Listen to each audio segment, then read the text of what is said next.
کہ وہ اس غار کے اندر جو تھے وہ چھپ گئے جا کر, اور وہاں پہ پھر اللہ تعالیٰ نے ان کے اوپر ایسی نیند تاری کی کہ یہ رقیم نام کی وادی تھی, ہاں یاد آ گیا, ایکا کے قریب رقیم نام کی وادی تھی, یہ وہاں پہ چلے گئے, اور وہاں پہ جا کر یہ لوگ, اللہ تعالیٰ نے نیند تاری کر دی, اور یہ لوگ جو تھے اتنی گہری نیند سوئے, یہ اللہ تعالیٰ کی مطلب مشیت تھی کہ اللہ تعالیٰ نے ان کو 309 سال تک سلائے رکھا, اور ان کے جسم پہ کوئی اثر نہیں ہوا, یعنی کہ وہ زندہ رہے اس حال میں. تو یہ اللہ تعالیٰ جو تھا نا, ایک سمجھیے ایک کہتے ہیں نا کہ ایک سبق سکھانا چاہ رہا تھا, یعنی کہ اللہ تعالیٰ جو ہے اس کے لیے اللہ تعالیٰ نے یہ سب کیا تھا, اس کا آگے انشاءاللہ ذکر آ رہا ہے. تو یہ وہاں پہ جب یہ سوتے رہے, اس کے بعد کیا ہوا کہ ہم نے ان کے دلوں کو مضبوط رکھا, جب وہ کھڑے ہوئے اور کہا کہ ہمارا رب آسمان اور زمین کا رب ہے,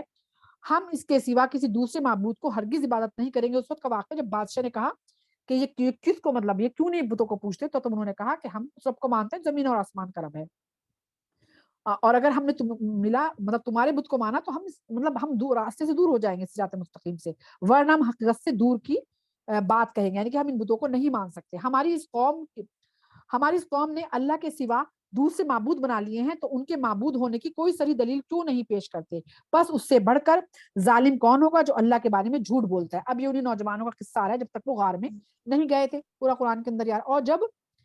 اور اب یہاں پہ اللہ تعالیٰ ان سے کہہ رہے ہیں کہ اور جب تم نے اپنی قوم سے اور اللہ کے سوا ان کے معبودوں سے کنارہ کشی اختیار کر لی, تو غار میں پناہ لے لو, تمہارا رب تمہیں اپنی رحمت میں لے لے گا, اور تمہارے لیے تمہارے معاملے میں سہولت پہنچائے گا. اور آپ دیکھیے کہ جب آفتاب طلوع ہوتا تھا تو ان کی غار سے دائیں طرف سے جھک جاتا تھا, اور جب غروب ہوتا تھا تو ان سے بچ کر بائیں طرف ہو جاتا تھا, اور وہ نوجوان غار میں ایک کشادہ حصے میں تھے, یہ اللہ کی نشانیوں میں سے ایک نشانی تھی. یعنی کہ وہ غار کا اس طرح سے اللہ تعالیٰ نے حساب رکھا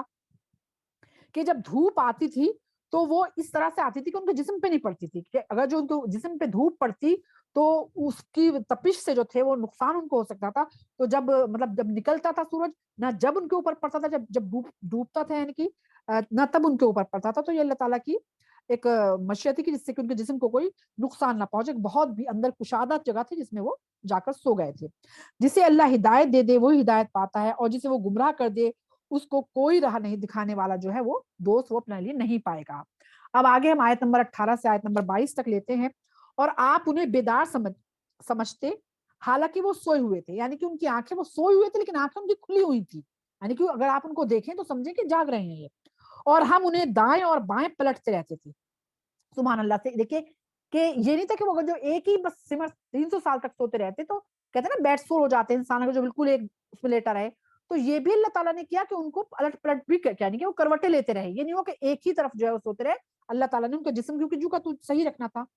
اور ان کا کتا غار کے دہانے پر اپنے دونوں بازو پھیلائے ہوئے تھا, لیکن دہانے پہ منہ پر جو ہے وہ کتا بیٹھا ہوا تھا. اگر آپ ان کی طرف جھانک لیتے تو ان سے پیٹ پھیر کر بھاگ پڑتے اور ان کی کیفیت دیکھ کر خوف زدہ ہو جاتے. اب یہ بھی اللہ کی مشیت ہے کہ اللہ تعالیٰ نے اس غار کے اندر کا منظر کچھ اس طرح کا بنا دیا, جیسے آج کل کہیں دکھایا جاتا ہے کہ عجیب سی آواز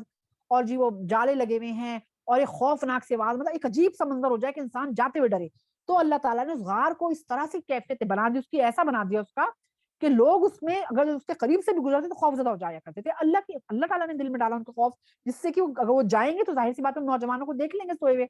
تو اسی لیے اللہ تعالیٰ نے اس غار کو اس طرح سے بنا دیا کہ لوگ اس کے پاس جاتے ہوئے بھی خوف زدہ ہوتے تھے. اور ہم نے اس طرح انہیں ایک بار اٹھایا تاکہ دوسروں نے, اچھا اب اللہ تعالیٰ نے کیا کیا کہ ان کو اٹھایا اور وہ آپس میں ایک دوسرے سے پوچھیں. ان میں سے ایک نے پوچھا, اب جب وہ پھر اللہ نے 309 سال کے بعد ان کو اٹھایا, اب وہ ایک دوسرے کو دیکھنے لگے, انہیں پتہ ہی نہیں وہ کتنے سال سوتے رہے. تو اب ان میں سے ایک نے پوچھا کہ تم سب اس حال میں کتنے دن رہے ہو. اب انہیں نہیں سمجھ میں آ رہے, کبھی کبھی ہوتا ہے نا بہت گہری نیند سوتے ہیں, جب ہم اٹھتے ہیں تو ہمیں یہ نہیں لگتا ہم شام میں اٹھے سویرے اٹھ گئے, اس طرح وہ گہری نیند میں تھے. تو وہ کہہ رہے ہیں کہ کیا ہم کتنے دن سوتے رہے. دوسروں نے جواب دیا کہ ہم ایک دن یا دن کا شاید کچھ حصہ سوتے رہے ہیں. پھر کہا کہ تمہارا رب زیادہ جانتا ہے کہ تم کتنے دن رہے. تم اپنا ایک آدمی چاندی کے اس سکے کے ساتھ شہر بھیجو. اب انہوں نے کہا کہ پتہ نہیں, انہیں یہ نہیں لگ رہا ہم 309 سال سوتے رہے, تو لگ رہا ہے کہ شاید ہم ایک دو دن یا شاید ہے کہ ایک پہر سوتے رہے ہیں, پتہ نہیں. تو پھر انہوں نے یہ حالات معلوم کرنے کے لیے, کیونکہ لوگ ان کے پیچھے ہو گئے تو انہیں مارنے کے لیے, بادشاہ کے کہنے سے دقنوس کے, تو انہوں نے کہا کہ تم اپنے ایک آدمی کو جو ہے نا شہر بھیجو, مطلب یہ دیکھے کہ وہاں کیا حالات ہیں. اب انہیں یہ نہیں پتا کہ اتنی صدی گزر چکی ہیں. تو اب انہوں نے چاندی کا سکہ دیکھ کر شہر بھیجو, پس وہ دیکھے کہ وہاں سب سے پاکیزہ کھانا کون سا ہے. اب دیکھیے خاص طور سے یہاں پہ جو مینشن کیا گیا ہے نا وہ کیا گیا ہے پاکیزہ کھانا، کیونکہ جو ایک مومن ہوتا ہے نا وہ ہر چیز پاکیزہ پسند کرتا ہے، وہ حرام کھانا نہیں پسند کرتا، نہ وہ غلیظ کھانا پسند کر سکتا ہے، وہ چاہے وہ کھانا ہو، چاہے اس کی وہ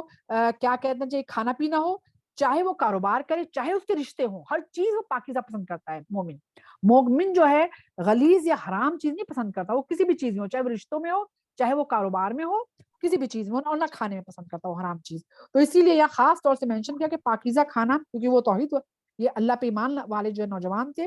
تو اس میں سے تمہارے لیے کچھ کھانا خرید کر لے آئے اور خاموشی کے ساتھ کام کر لے، یعنی کہ خاموشی سے چھپتے ہوئے جیسے کہ جانا تو دیکھ کے آنا تھا کیا ہو رہا ہے شہر میں، اور کسی کو تمہاری خبر نہ ہونے دے، یعنی کہ کسی کو تمہاری خبر نہ لگے، تم اس طرح چپ چاپ آنا کہ پتہ چلے تم کہاں سے آئے ہو اور کہاں جا رہے ہو۔ اب آگے ہم آیت نمبر کون سی چل رہی ہے، 19 سے چل رہی ہے، ہاں یہاں پہ جو 19ویں جو آیت ہے اس میں ہمارا قرآن جو ہے آدھا ہو چکا، مطلب بالکل ایک طرف ہم آدھا سمجھو الحمدللہ الحمدللہ ثم الحمدللہ آدھا پڑھ چکے ہیں انشاءاللہ، آدھا ہمارا رہ گیا آیت نمبر 19 پہ ہے نا۔ بے شک وہ لوگ اگر تمہیں پا لیں گے تو سنسار کر دیں گے، اب یہ تو اسی دور کو سوچ رہے ہیں کہ وہی دور ہے،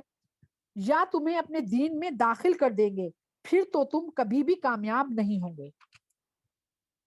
اور اس طرح ہم نے لوگوں کو ان کی خبر کر دی تاکہ وہ جان لیں کہ اللہ کا وعدہ برحق ہے اور یہ کہ قیامت کے آنے میں کوئی شبہ نہیں ہے۔ اب یہ کہ اللہ تعالیٰ کی مشیت کہ جب وہ لوگ آئے اور ظاہر بات سکہ انہوں نے دکھایا تو کس طرح ہوا ہوگا اس کا پورا ذکر نہیں ہے کہ وہ پہچانے کرے، اور یہ اپنے باپ دادا کے زمانے سے نا وہ ایک کہانی سنتے آ رہے تھے کہ 7 نوجوان تھے اور وہ جو تھے توحید پر تھے، اس طرح سے وہ بتوں کو نہیں مانتے تھے، اس طرح پھر غائب ہو گئے تھے، تو وہ سنتے آ رہے جیسے قصہ ہوتے ہیں نا، آج بھی بہت سے قصے ایسے ہیں کہ جو بہت پرانے ہیں، وہ چلے آ رہے تو ان کو پتا تھی یہ چیز، اور جب وہ آئے تو اللہ تعالیٰ نے ان کے دماغ میں ڈال دے کہ وہ پہچان گئے کہ وہی نوجوان ہے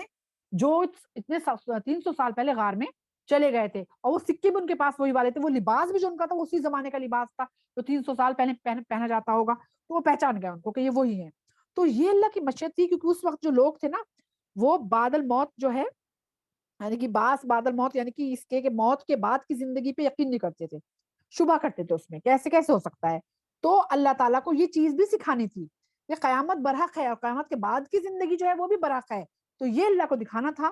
تو یہ جب ان لوگوں نے پہچان لیا، اور پھر اللہ تعالیٰ کو کیونکہ صرف ایک میسج دینا تھا اس وقت کے لوگوں کو، اور اس کے بعد یہ جو نوجوان تھے ان کی ایک کہتے ہیں نا کہ جو ایک طبی موت ہوتی ہے وہ ہو گئی۔ اس وقت لوگ ان کے معاملے میں آپس میں جھگڑنے لگے، کچھ لوگوں نے کہا کہ تم لوگ ان کے اوپر ایک مکان بنا دو، ان کا رب ان کا حال سے زیادہ واقف ہے۔ جو لوگ ان کے معاملے میں دوسروں پر غالب آ گئے انہوں نے کہا کہ ان کے اوپر ایک مسجد بنا دو۔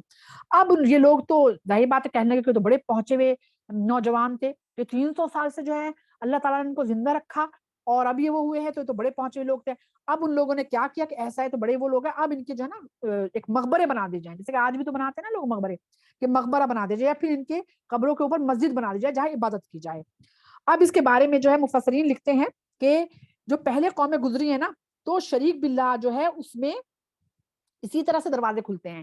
کہ جب انسان کسی کو بہت ہی اللہ کے قریب سمجھتا ہے نا کہ تو اللہ کے بہت قریب ہے، تو وہ سوچتا ہے کہ اس کے لیے تو کچھ خاص ہو کیا جائے جہاں عبادت کی جائے، تو یہ تو ان کے مقبرے بنا دیے جائیں، ہے نا، یا مزار بنا دیے جائیں ان کے کہ وہاں جا کے دعائیں کی جائے، کیونکہ تو بہت پہنچے ہوئے تھے اللہ کے قریب تھے تو لوگ، یا پھر وہاں پہ مسجد ان کے قبروں پہ بنا دی جائیں کہ عبادت کی جائے وہاں پہ جا کے۔ تو یہیں سے شرک کا دروازہ کھلتا ہے۔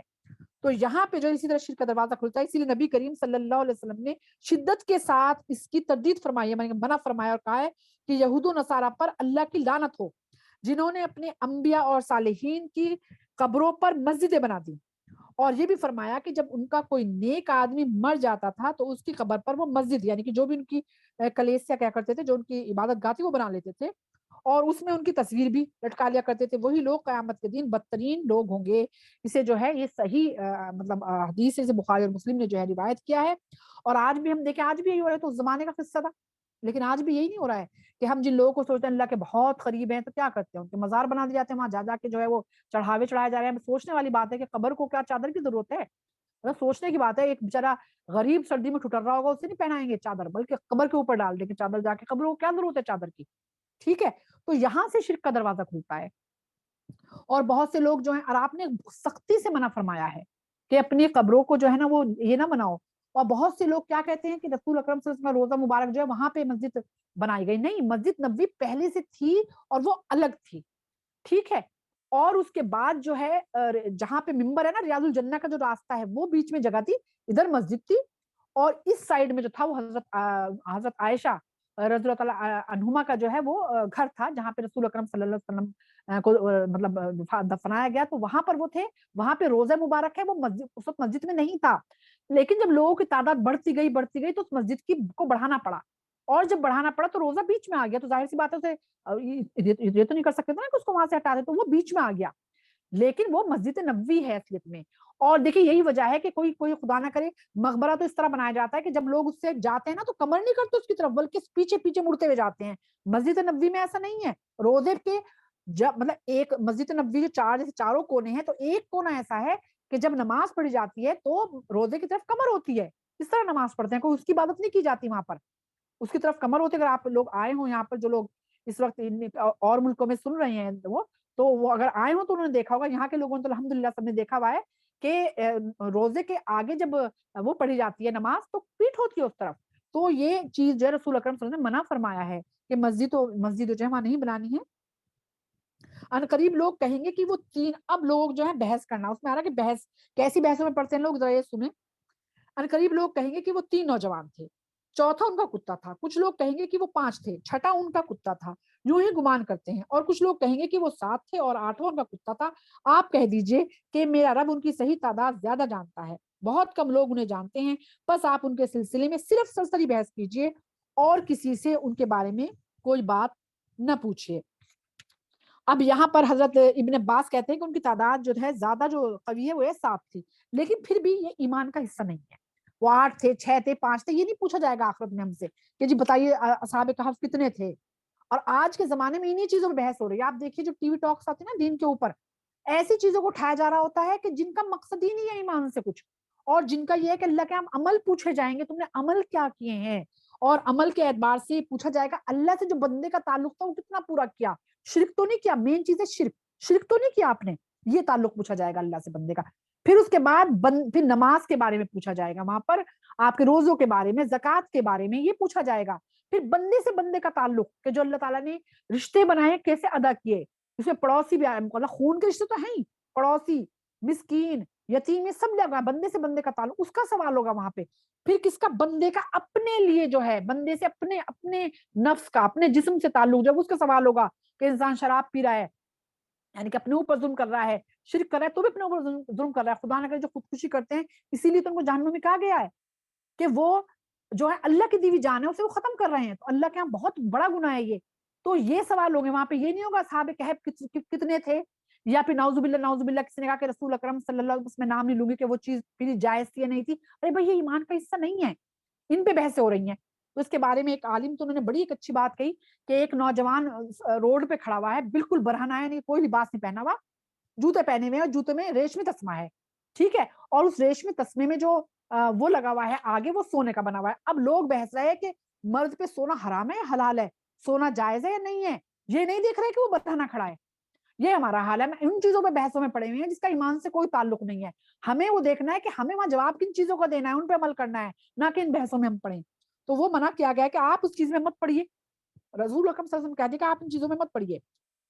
اور آپ کسی چیز کے بارے میں, اب آگے ہم آیت نمبر 23 سے لیتے ہیں 31 تک, اور آپ کسی چیز کے بارے میں نہ کہیے کہ میں اس کام کو کل کروں گا. اب اس کے بارے میں کیا آتا ہے کہ جب رسول اکرم صلی اللہ علیہ وسلم سے 3 سوال پوچھے گئے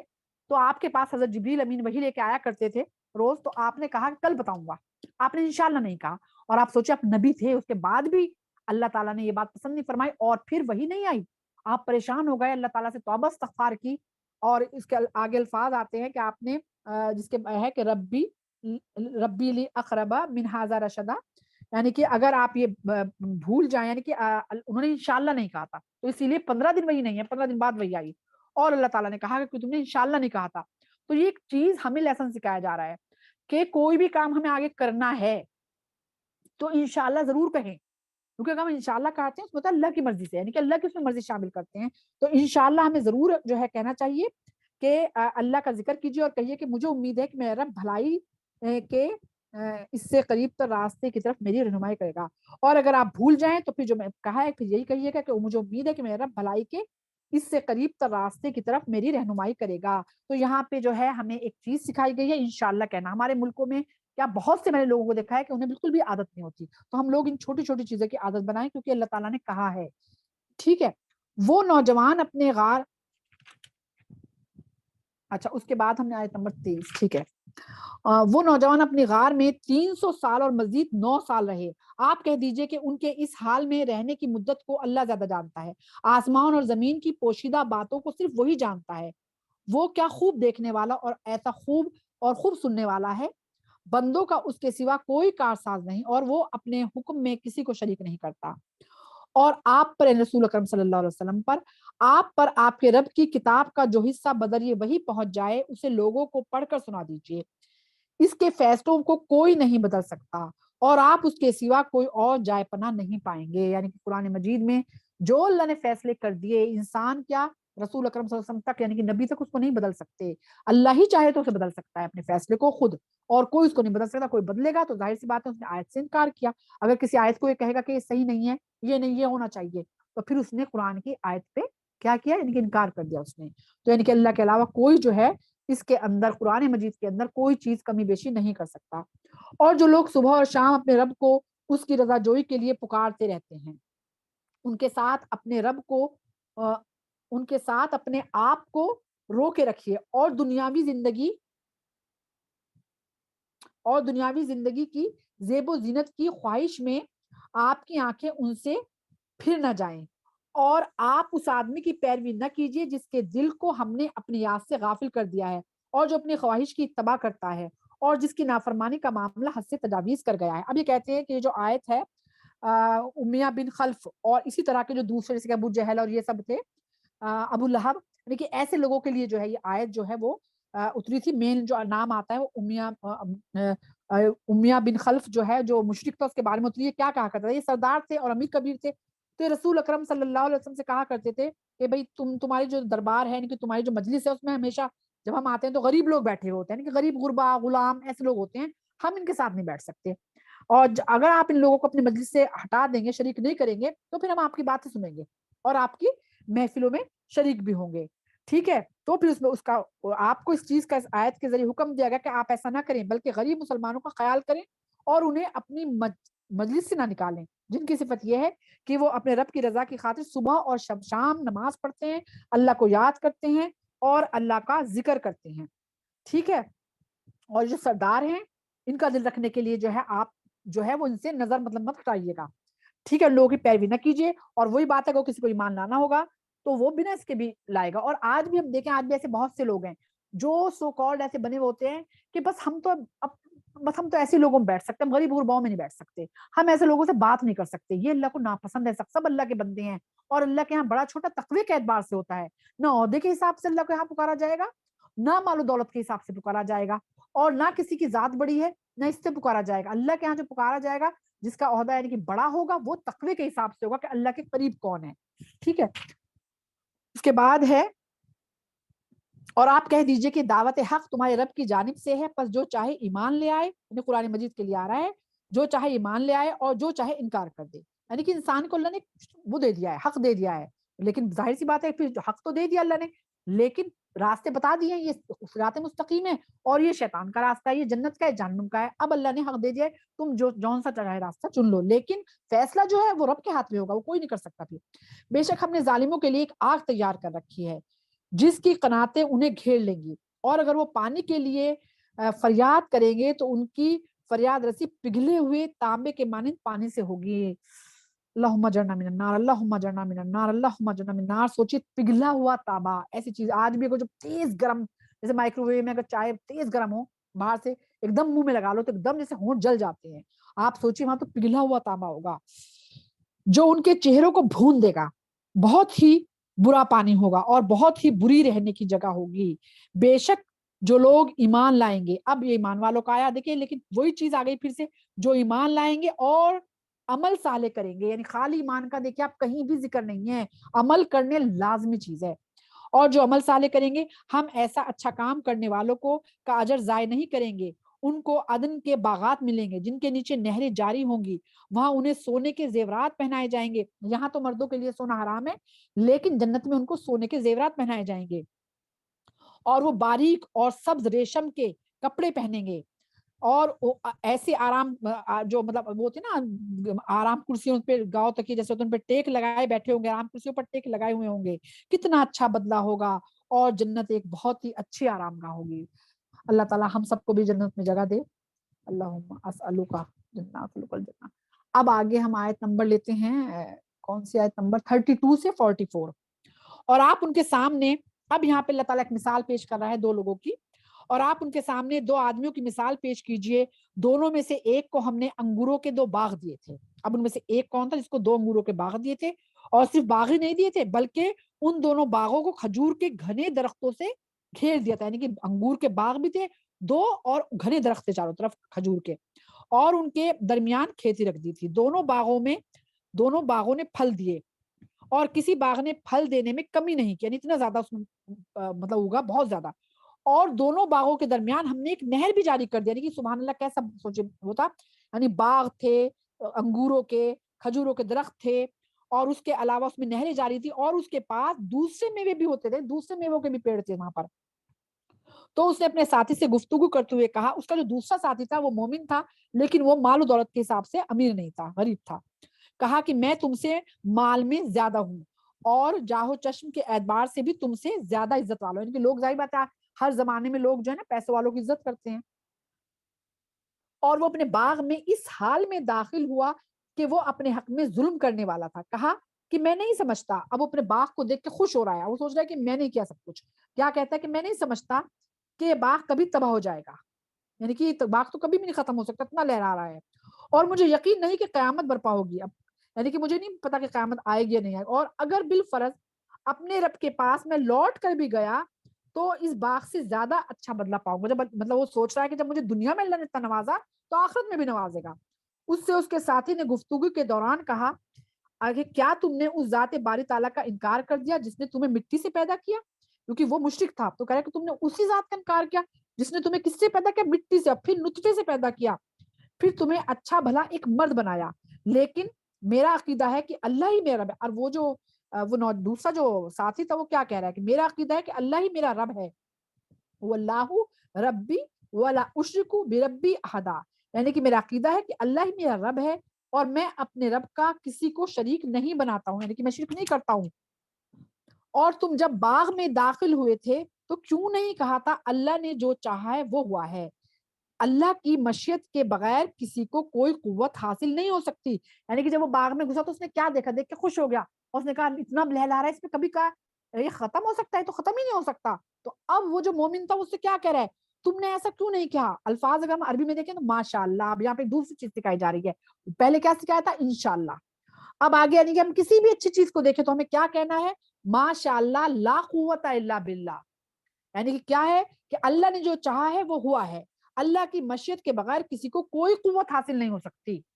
یعنی کہ اس نے کہا کہ تم نے یہ کیوں نہیں کہا. یہ دوسری سبق ہمیں سکھایا گیا کہ ہم جب بھی کوئی کسی دوسرے اپنے گھر میں دیکھیں اچھی چیز, چاہے اولاد ہو چاہے اپنی ذات کو, اپنے آپ کو ہمیں اچھے لگ رہے ہیں تو ہم اپنے آپ کے لیے بھی کہیں ماشاءاللہ. یہ نہیں ہوتا کہ اپنے لیے نہیں کہہ سکتے, اپنے آپ کو بھی اپنی نظر لگ جاتی ہے.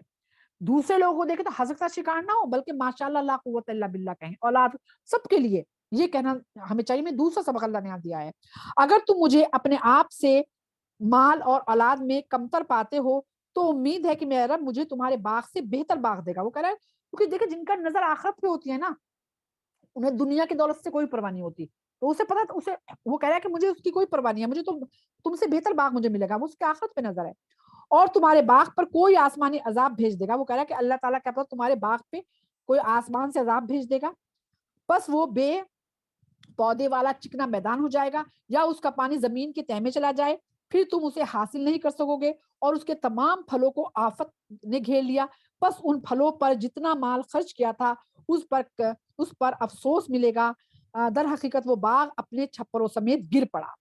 یعنی کہ وہ جو باغ تھا پورا کا پورا ایسا ہو گیا نا جیسے کوئی چھت گر جائے, ختم ہو گیا, یعنی کہ پورا کا پورا ختم ہو گیا, گر گیا. اور وہ آدمی کہنے لگا اے کاش میں نے اپنے رب کے ساتھ کسی کو شریک نہ بنایا ہوتا, اور اللہ کے سوا اس کا کوئی ایسا گروہ نہیں تھا, کوئی ایسا